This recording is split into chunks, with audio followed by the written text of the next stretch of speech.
আসসালামু আলাইকুম। আশার মিনি কিচেনে সকল বন্ধুদের স্বাগত জানিয়ে শুরু করছি। আজকে আমি নিয়ে এসেছি খুব সহজভাবে শোল মাছের একটা রেসিপি, আর খেতে কিন্তু দুর্দান্ত স্বাদের হয়। শোল মাছ তো আমরা বিভিন্নভাবে রান্না করে থাকি, আমি যেভাবে রান্না করি সেটাই আপনাদের সাথে শেয়ার করছি। তো চলুন রেসিপিটি দেখে নেওয়া যাক। আর যারা নতুন বন্ধু আমার ভিডিওটি দেখছেন, ভালো লেগে থাকলে অবশ্যই আমার চ্যানেলটি সাবস্ক্রাইব করে আমার পাশে থাকবেন। শোল মাছের রেসিপির জন্য আমার যা যা লাগছে আপনাদের একটু দেখিয়ে দিচ্ছি। দেখুন, এখানে আমার একটা বড় সাইজের শোল মাছ আছে, আর গোটা মাছটা আমি কেটে ধুয়ে খুব ভালোভাবে পরিষ্কার করে নিয়েছি। আর পুকুর থেকে ধরে আনা টাটকা মাছ, শোল মাছ। আর মাছটা দেখুন আমি এইভাবে করে পিস করে নিয়েছি, আর খুব ভালোভাবে ধুয়ে পরিষ্কার করে নিয়েছি। আর নিয়েছি দেখুন কিছুটা ধনেপাতা কুচি। আর এখানে আছে আমার দুটো বড় সাইজের টমেটোগুলো আমি কুচি কুচি করে কেটে নিয়েছি। আর এখানে দেখুন আমি কিছু মশলা বেটে নিয়েছি। এখানে আমি দুটো বড় সাইজের পেঁয়াজ ছিলে থেতো করে নিয়েছি, খুব মিহি করে বাটিনি। আর এখানে আছে আমার পরিমাণ মতো গোটা ধনে আর গোটা কাঁচা জিরে আমি একসঙ্গে করে বেটে নিয়েছি। এখানে আমি নিয়েছি 6-7টা মতো শুকনো লঙ্কা, লঙ্কাগুলো আমি বেটে নিয়েছি দেখুন। আর এখানে আছে চা চামচে 2 চামচের মতো আদা বাটা। তো এই মশলাগুলো দিয়েই আজকে আমি শোল মাছ রান্না করব। তো চলুন এখন রান্নার দিকে যাওয়া যাক। রান্নার জন্য আমি গ্যাস অন করে একটা কড়াই বসিয়ে দিয়েছি, আর দিয়ে দিচ্ছি পরিমাণ মতো সর্ষের তেল। তেলটা একটু গরম হয়ে আসার পর দিয়ে দিচ্ছি একটা তেজপাতা, আর দিয়ে দিচ্ছি থেতো করে রাখা পেঁয়াজগুলো দেওয়ার পর আমি একটু নাড়াচাড়া করে পেঁয়াজগুলো ভেজে নেব কয়েক সেকেন্ডের মতো। পেঁয়াজটা কয়েক সেকেন্ড নাড়াচাড়া করে ভেজে নেওয়ার পর দিয়ে দিলাম আদা বাটাটা দিয়ে আমি খুব ভালোভাবে নাড়াচাড়া করে কষিয়ে নেব, যাতে আদার কাঁচা গন্ধটা না থাকে। আদা খুব ভালোভাবে কষে নেওয়ার পর আমি দিয়ে দিচ্ছি বেটে রাখা মশলাগুলো। আর প্লেটটা ধুয়ে অল্প পানি দিয়ে দিলাম, আর দিয়ে দিচ্ছি কেটে রাখা টমেটোগুলো, আর দিয়ে দিচ্ছি স্বাদ মতো নুন। এখানে আমি 1.5 চামচের মতো নুন ব্যবহার করেছি, পরে আবারও লাগলে দেব।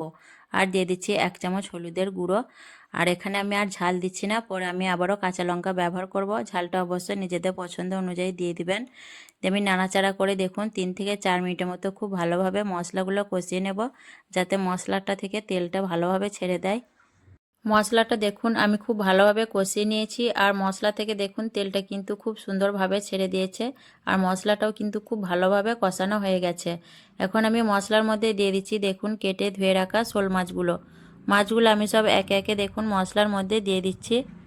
মাছগুলো সব মশলার মধ্যে দেওয়ার পর আমি ঢাকনা ঢেকে দিয়ে লো ফ্লেমে 5 মিনিটের মতো হতে দেব। লো ফ্লেমে 5 মিনিটের মতো রান্না করার পর আমি ফিরে এলাম, দিয়ে ঢাকনা খুলে নিলাম।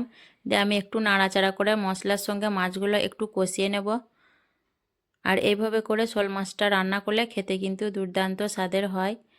মাছগুলো দেখুন আমি মশলার সঙ্গে একটু কষিয়ে নিলাম। কষিয়ে নেওয়ার পর আমি দেখুন এখানে দিয়ে দিচ্ছি ঝোলের জন্য পানি। আর আমি এখানে ঝোলের পানিটা একটু বেশি দিচ্ছি, কারণ রান্না শেষে ঝোলটা আরও কমে যাবে। ঝোলের জন্য পানি দেওয়ার পর আমি নাড়াচাড়া করে খুব ভালোভাবে সব কিছু মিশিয়ে নেব। ভালোভাবে মিশিয়ে নেওয়ার পর দিয়ে দিচ্ছি 1 চামচ নুন, দিয়ে আবারও আমি ঢাকনা ঢেকে দিয়ে হাই ফ্লেমে 5 মিনিটের মতো রান্না করে নেব। 5 মিনিট হাই ফ্লেমে রান্না করার পর ঢাকনা খুলে নিলাম। তারপর দিয়ে দিচ্ছি 4টে কাঁচা লঙ্কা, মুখগুলো চিড়ে নিয়েছি। আর দিয়ে দিচ্ছি বেশ কিছুটা ধনেপাতা কুচি, এতে করে টেস্টটা খুব ভালো আসবে। তারপর আমি নাড়াচাড়া করে একটু ভালোভাবে মিশিয়ে নেব। ভালোভাবে মিশিয়ে নেওয়ার পর এখন ঢাকনা ঢেকে দিয়ে আমি 5 মিনিটের মতো লো ফ্লেমে হতে দেব।